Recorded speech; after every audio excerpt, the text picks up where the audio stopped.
വായന എന്നും മനുഷ്യനൊരു ലഹരിയാണ്. ആ ലഹരി ആസ്വദിക്കാൻ കണ്ണുകൾ അനിവാര്യമല്ലെന്ന് കാട്ടിത്തരികയാണ് ചിലർ. കാഴ്ച പരിമിതി നേരിടുന്ന ബ്രെയിൽ ലിപി ഉപയോഗിച്ച് ഇഷ്ടമുള്ള രചനകൾ ആസ്വദിച്ച് വായിക്കുന്ന ചിലരെ നമുക്ക് നിയമസഭാ പുസ്തകോത്സവ വേദിയിൽ കാണാം.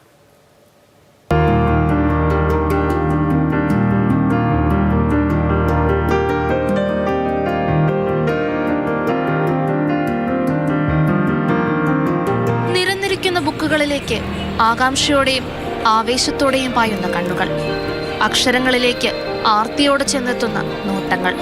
നിയമസഭാ പുസ്തകോത്സവത്തിനെത്തിയാൽ ബുക്കുകളുടെ വലിയ കൂമ്പാരങ്ങൾക്കിടയിലൂടെ ഇഷ്ടമുള്ള ഒന്നിനെ തേടി ഏറെ നേരം ചിലവഴിക്കുന്ന ഒരുപാട് മുഖങ്ങൾ കാണാം. മുന്നിലേക്ക് നടന്നു നീങ്ങിയപ്പോൾ വേഗമൊന്ന് കുറഞ്ഞു. ഇവരും തിരക്കിട്ട വായനയിലാണ്. പക്ഷേ മുന്നിലുള്ള ബുക്കിൽ മഷി പുരണ്ടിട്ടില്ല.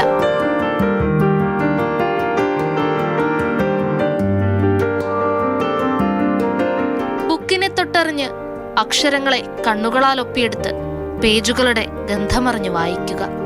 അങ്ങനെയാവണം വായനയെന്ന് കരുതിയാൽ തെറ്റി. വെളിച്ചമന്യമായവർക്കും അക്ഷരങ്ങളെ കണ്ണുകളാൽ ഒപ്പിയെടുക്കാൻ കഴിയാത്തവർക്കും വായന ലഹരിയാണ്. അടിത്തട്ട് തകർന്നു കീഴ്മേൽ മറിയുന്ന ലോകത്തിൻ്റെ ഭീതിതമായ ശബ്ദം രണ്ട് പുസ്തകങ്ങളിൽ നിന്നും നിലവിളിയും വെളിപാടുമായി ഉയർന്നുകൊണ്ടിരിക്കുന്നു. വിരൽത്തുമ്പിൽ അക്ഷരങ്ങളെ തൊട്ടറിയുകയാണിവർ. ഉച്ചത്തിൽ കഥകൾ വായിക്കുകയാണ്. കഥാകാരൻ സൃഷ്ടിച്ച കഥാപാത്രങ്ങൾക്ക് അകക്കണ്ണിൽ രൂപം നൽകുകയാണ്.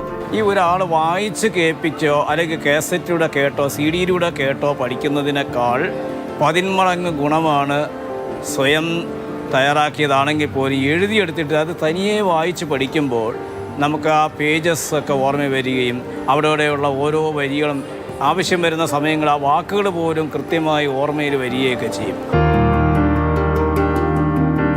കാഴ്ചപരിമിതി വായനയെ കൂട്ടുപിടിക്കാൻ ഇവർക്കൊരു തടസ്സമല്ല. ബ്രെയിൽ ലിപി ഇവരെ വായനയുടെ ലോകത്തേക്ക് സ്വതന്ത്രമായി പറക്കാൻ അനുവദിക്കുകയാണ്. ഞങ്ങൾ സ്പെഷ്യൽ സ്കൂളിൽ പഠിച്ചതുകൊണ്ട് 1ാം ക്ലാസ് മുതലേ ബ്രെയിൽ ലിപിയുമായിട്ട് നല്ല ബന്ധമുണ്ട്. വായന ഇഷ്ടമാണ്.